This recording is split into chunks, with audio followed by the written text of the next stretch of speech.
Alright, got a fun one today, guys. Wife called and said that the check coolant level was on, and as you can see, there is no coolant down here. So she brought it immediately home. It did not overheat, thank God. We're gonna take a look at it and see where it's leaking from. As you can see, let me grab my flashlight. Here's the lower radiator hose down here. As you can see on the fan, there's some evidence of coolant and some spray, so it looks like it's coming down somewhere from here. So with my let me get my safety glasses.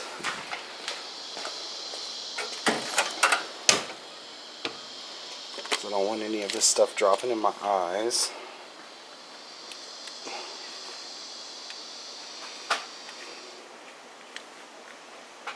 Alright, let's see what we can find. Alright, and my lovely assistant will go over there and pour some water in. I'll watch for it.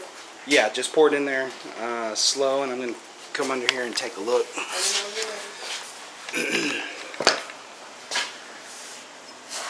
Alright, let me get some light. I'm thinking coming from back here. Okay, go ahead.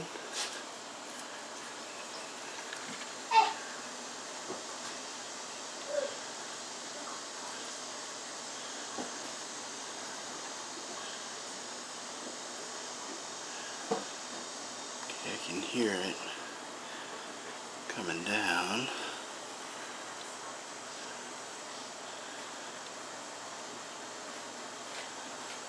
Give it a second, see if we see it drip out of here. Looks like it's something pretty big, considering that wet stain that we've got. Let's go ahead and take a look back over here. I see some coming down.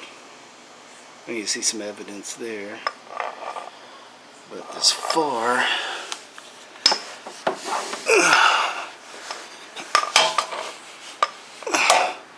did you pour all of it in there? Yes, I'm getting some more. Okay. Well, I don't see any. It's not going down at all. Really? Well, that's interesting. Sure does look like that. Oh, wait. Would you like for me to pour more? Yeah, something just came down and hit me in the hand. Oh, oh.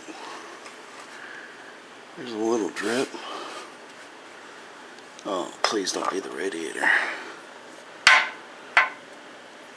Certainly looks like it's coming from the front of the radiator.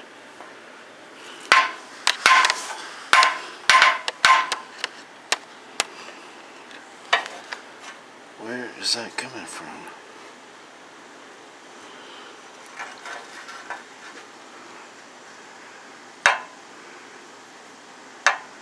Oh man.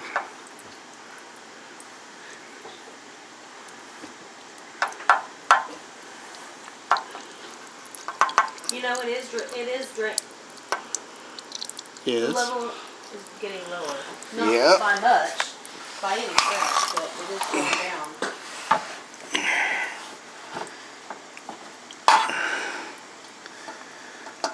I don't know if y'all can see that up in there. It looks like it's coming from the front of the radiator, actively.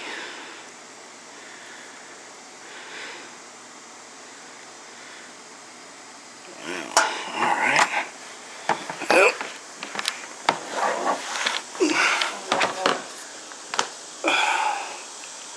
Hey, Mom.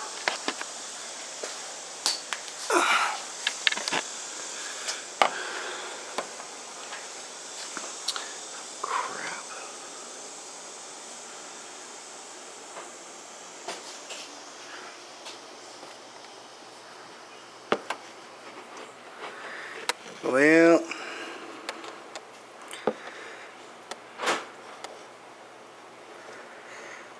I'm thinking it's the radiator.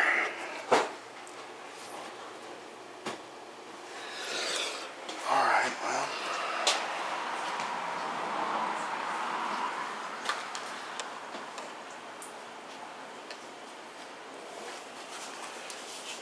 Trying to...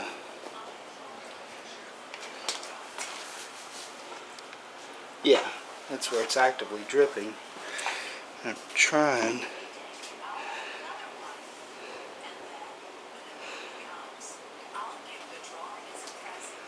Where is that coming from?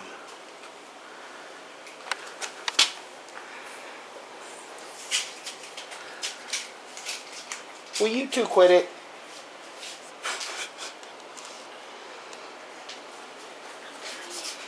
I'm gonna have to take this apart. Alright, we'll be back in a little bit. Okay. As you can see, let me grab the flashlight real quick. I've got everything underneath disconnected. The radiator's starting to drop along with the AC condenser and the intercooler. Which I really don't want to take the intercooler out, but if it wants to come, fine. At least right here I've got some access to the fan bolt right down there to the top fan. It's held in by that bolt over there, then another one right over there, and then it's just got two hooks on the bottom. So I'm going to undo these bolts and try to pull the fan out, see if that gives me some more room to see what's going on with everything back here. But I'll be right back with you. Well, everything but the AC condenser, which just leaves the intercooler, radiator. You can kind of see the hole in it right there. The oil cooler and secondary transmission cooler. What a pain in the butt. What I ended up having to do was take the intake hose off of the throttle body just to give, let me grab the flashlight, just to give the intercooler hose enough flex to wrangle this thing out. Had I thought about it, I would have removed this intake hose first while everything was attached, but I did not think the intercooler was going to come with it. But evidently it wanted to be part of the party. But the book was right, or Vetus was right. It does come out the bottom. Shame on you, Volvo.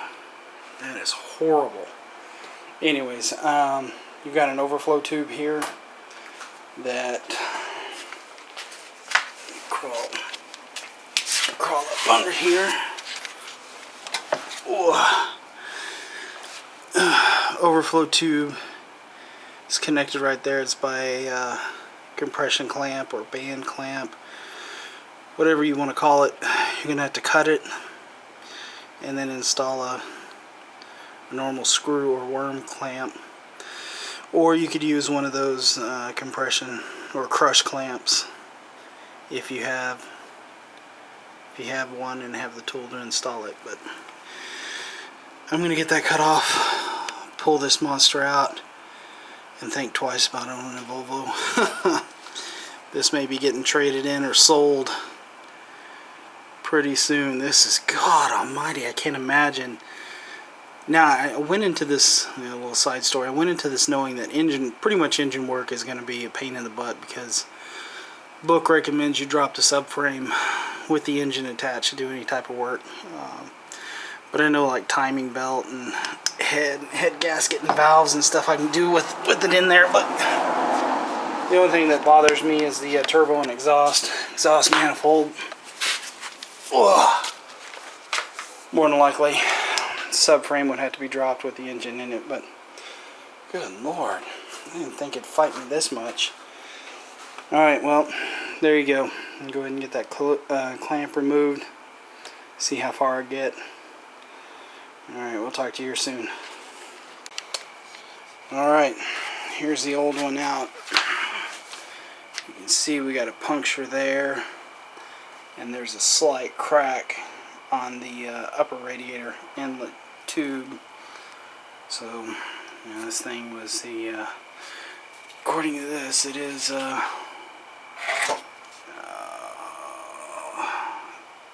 there's a Volvo marking on it. I don't know if it'll pick it up. Volvo, wherever that's from. So, there's a couple of things you're going to want to transfer. If your radiator, your new one, did not come with these bushings, let me show you how to install these. Just pay attention to your old one, how it's orientated. You've got the, I guess, rubber flap on the outside, and on this style, it just slides in, and then you'll hear a click, and it's installed. Same thing for the other side. The other thing you want to transfer is you've got a little, I don't know what these things are called. Oh heck. Ugh. Yeah, she's stuck in there. Let's see if I can get a screwdriver. Finesse this thing out.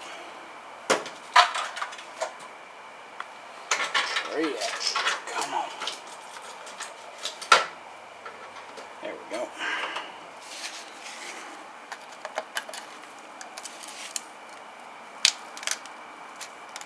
There we go.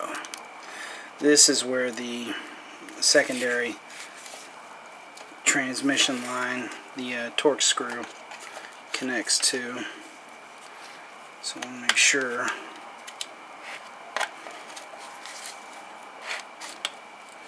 I bring this thing with me. And we just slide it right over there. Okay. Now, there are grommets, or locating grommets, at the top here, and these should just pull out, nothing holding them in. Oh, there we go. So there's, make sure you throw it on the floor. So there it is. There, the pins at the top that I thought were bolts holding it in are just locating pins.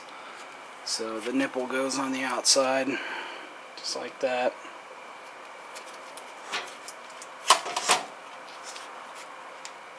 Oh, sorry. It also has this indentation.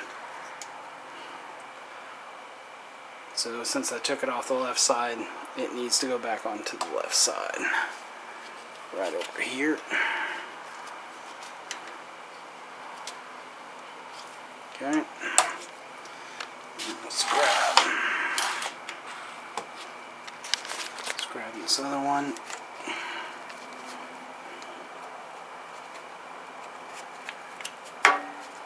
Okay. And I think that's it.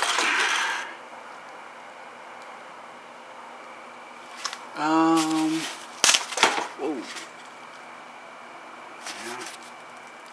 That ain't gonna be used.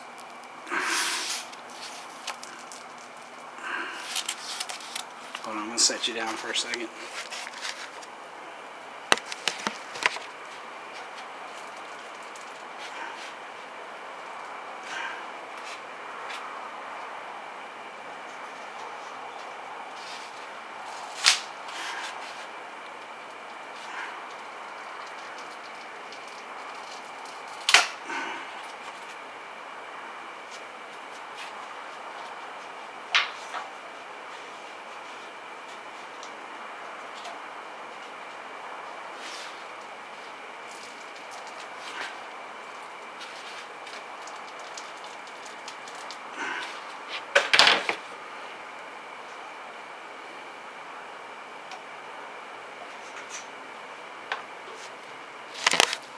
Well, as much as I hate to do it, I'm not going to be able to reuse that one.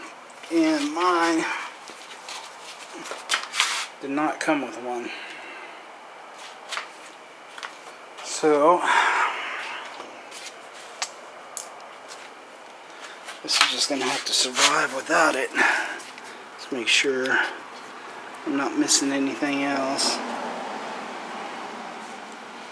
Alright, good. I'm gonna go ahead and get it mounted and installed, and then I'll take these protecting cups out, and that's where the transmission lines go. Oh man, guys, this has been brutal. So I'm gonna put my purse down, pull my panties up, and get this finished and go to bed. Take a shower and go to bed. But I'll cut you back on once I get the new one installed and bleeding the system, and I'll also get some video of installing the new expansion tank. Alright, see you in a bit. Alright, once you get it up into this position, two things I learned real quick. Use your jack to support the bottom of the assembly, I guess you could call it. Don't put it all the way up into place just yet, because you want to take your time, look at everything you need to reconnect. Fan still needs to go in, and then there's a bolt over here and a bolt over there that you can only get to when everything's dropped down. And then do not forget to reconnect. Where's my flashlight?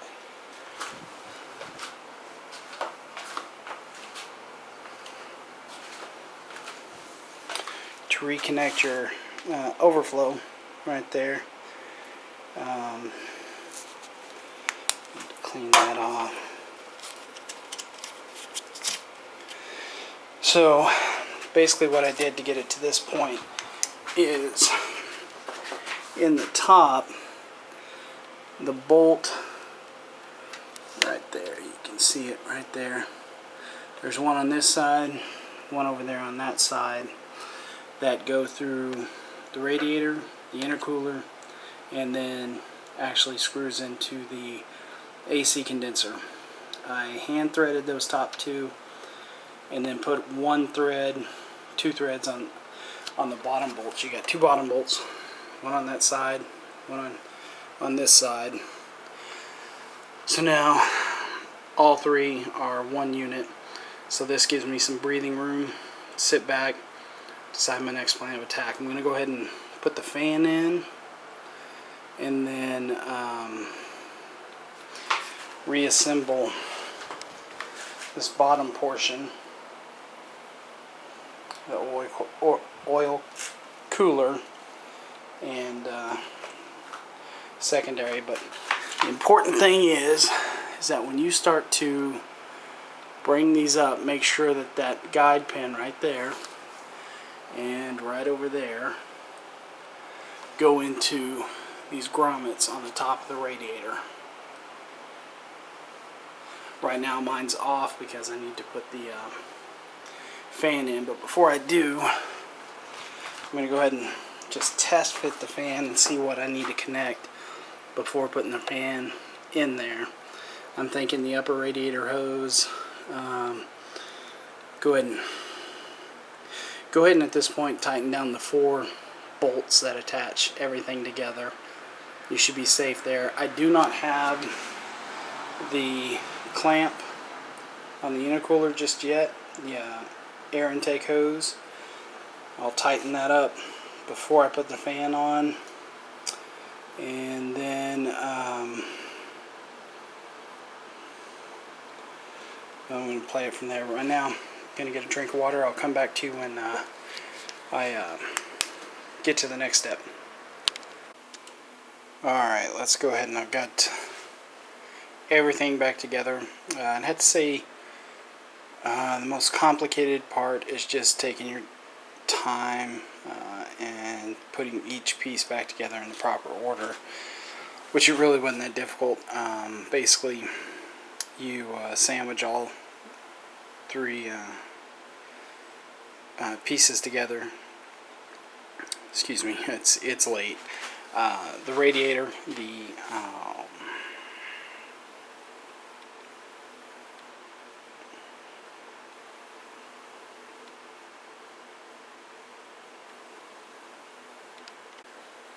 the radiator, the turbo intercooler, and the AC condenser, or it should just be the radiator if you have the turbo model. If not, it should be the radiator and AC condenser. But once you get those sandwiched with the 4 bolts, then what I did was I took my jack, of course with the wood, and kind of leveled it out and got up under, and I started the vertical bolts, about 4 or 5 threads, so it kind of hung there. And then I went back in and plugged my overflow tube back in. Did the top radiator hose. Went ahead and connected the radiator hose, reconnected the air intake, and then brought it back up to center, tightened the vertical screws a little bit more, made sure everything lined up. And this, of course, after I got the fan in and got that tightened down. And then from there, everything lined up. Brought it all back together. Came down here after I had the vertical screws in about halfway and remounted these. These are just, they have a bolt, one on this side and then on the other side, and then you have an Allen screw that holds the transmission lines.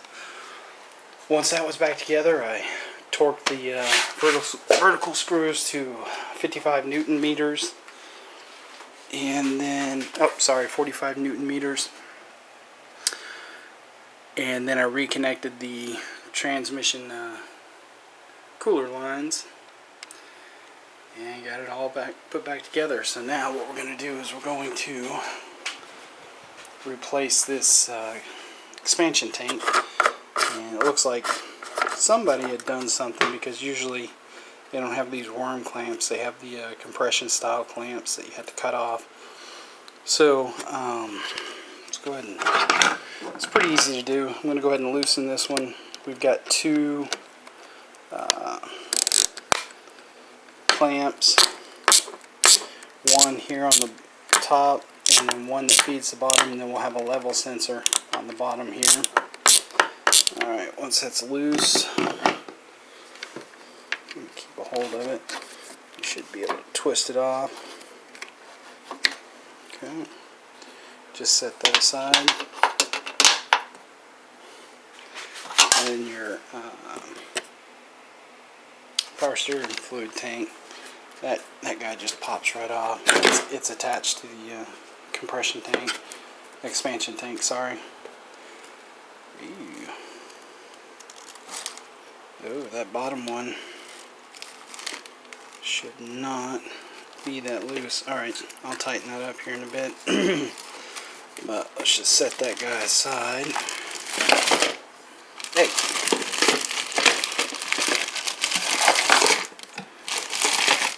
Stay. Alright.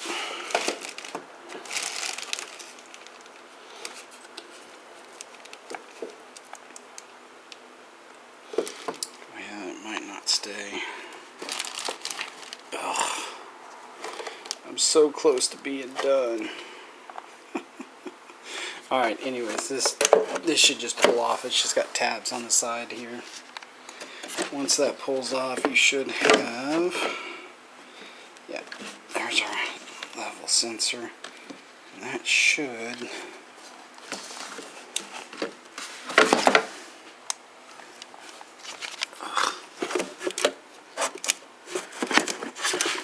holy crap.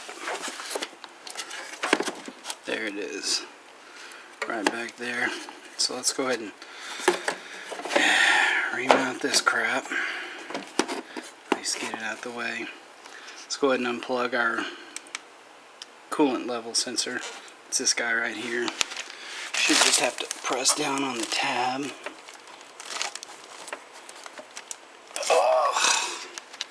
Alright. I may have to here, I'm gonna unhook that. I'll be right back.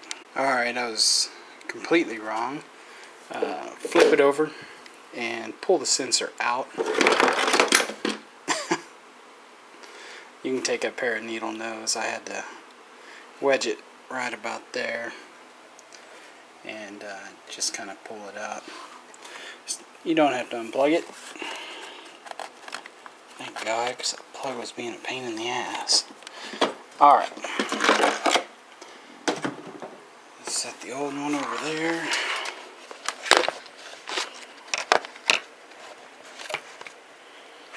Let's get this new one opened up.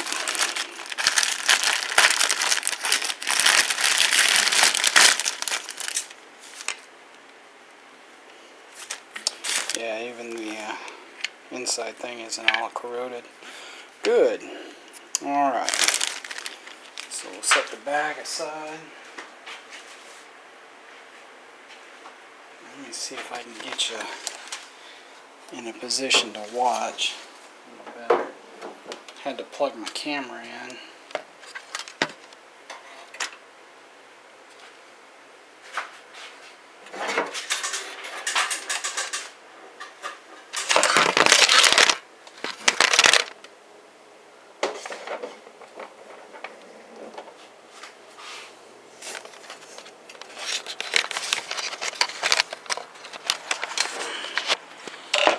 Oh, I'm ready for tonight to be over.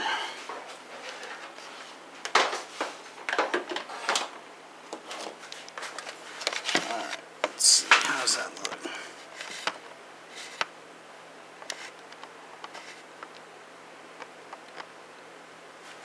Yeah, that looks pretty good.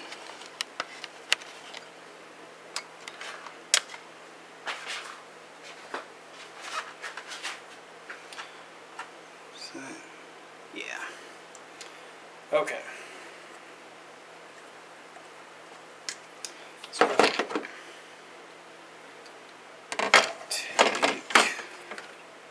I'm going to take our supply line and reconnect that first.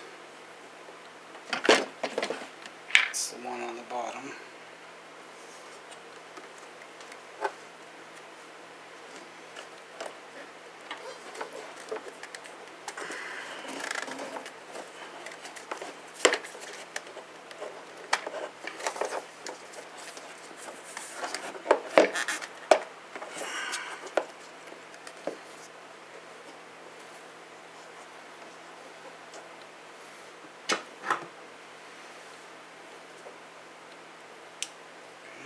Tighten that up.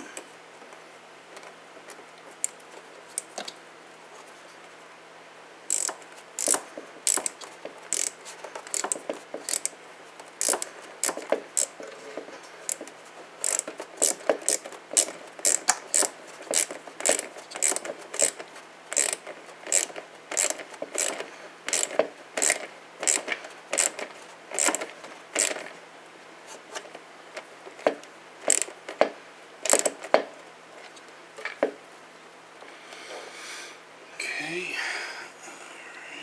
Let's take a look at. Let's go ahead and. Man, I wish I need to get you a better shot at this stuff, guys. Sorry about this. Let's go ahead and plug the level sensor in. And that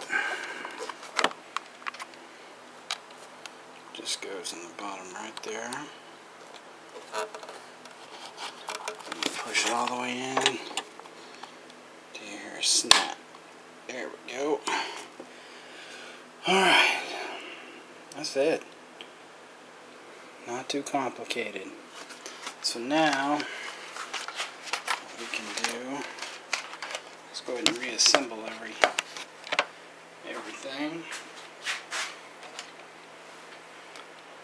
Yeah, that's a crappy shot, guys. I'm sorry about that. Before I do, I'm going to tighten this guy up. This should not be that loose.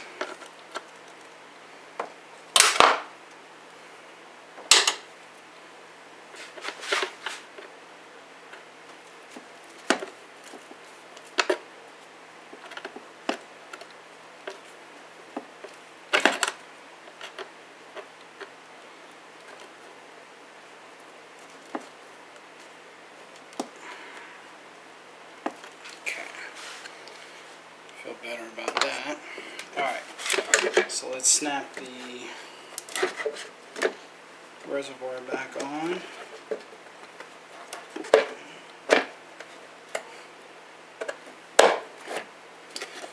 And then our power steering fluid.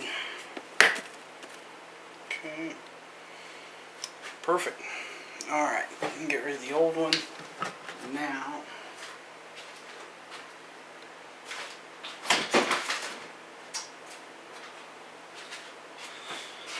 Alright, well, now the fun stuff, all the fun stuff is over. It's time for the hard crap. What we're going to do is fill the system up. There's no bleeder, well, there is a bleeder valve, but I am not going to dick with it. But I am not going to mess with it. So what I'm going to do is, since I know I have a bone dry system, get you over here. Since I know I have a completely dry system, I am going to fill this up with the 1 gallon of antifreeze, and then top it off with the distilled water until it's full. The trick is basically with any system that you refill is turn your heat to all the way hot. You don't have to turn the fan up or anything, but turn it to all the way hot, let it idle, and fill it up. And the way the Volvo is that you wait until it gets to operating temperature as you're sitting here with the cap off, and just make sure that it's at operating temperature, and that right here has a max and a min. It's at the max, and that's it. No magic to it.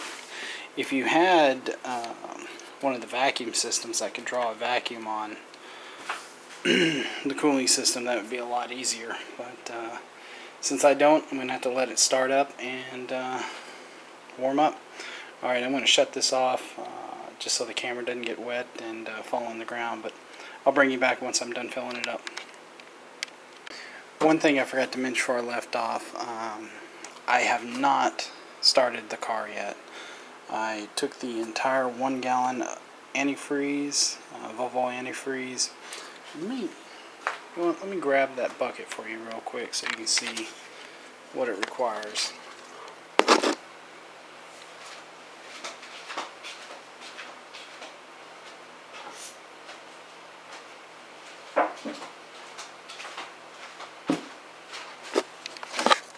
Alright, here it is.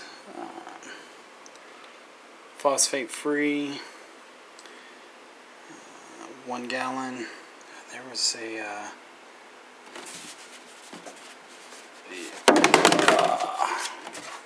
look at you. Alright,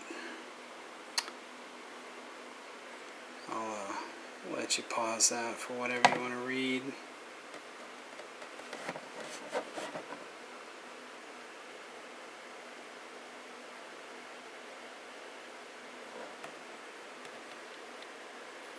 I think that's just in French or Spanish. But anyways, I took this, poured it all in there, and kind of just kept an eye on it and watched it as it went down. And as it went down, I walked around and made sure I didn't see any leaks, especially from the lower radiator hose.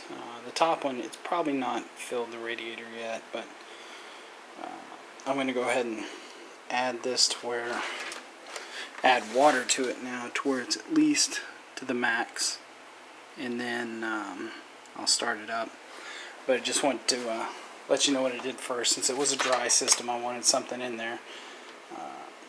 I recommend you do the same thing, but I'll bring you back after this warms up and I've added the water. Alright, all done. It's a little above hot, but that's okay. I'm going to run inside, take a quick shower, and drive around the block and get on the freeway with it and see how it handles. But no leaks, walked around, everything seemed to be fine. Let me show you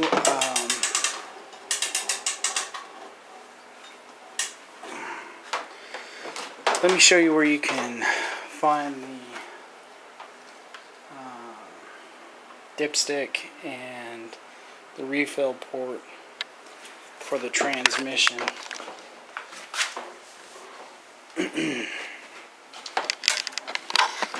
Typically, when you look in an automatic, you'll see it down there. We do have one, our 5055 Asian or Asian transmissions do have one. It's in that vicinity right there. Come on, focus. There we go. But to see it, you actually have to get up under the car and grab extension cord. Alright. And the bear of this thing is that. Alright. See that little yellow mushroom looking thing? That is your dipstick. The trick to that is you are going to have to take the splash guard off if you want to get to it from underneath. You could get to it from the top. Just realize that it's right underneath that second bend of the lower radiator hose. Basically, you get a long funnel. After you pull that out, get a long funnel, stick it in there, and fill up the transmission.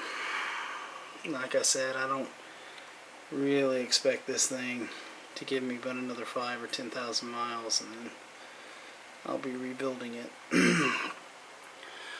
But anyways, there you go. You ever wondered where the dipstick was? It's right there, driver's side. Alright guys, this car has kicked my butt tonight. It has been a pain to work on. Oh, like I said earlier, this may be traded in for a Chevy or a Ford or a Dodge. An old one, not the new Mercedes crap, or Dodge. Alright, y'all have a good night. I hope this helped you. Any questions or comments, definitely leave them down below, and I'll answer them if I can. Thanks for watching. Bye.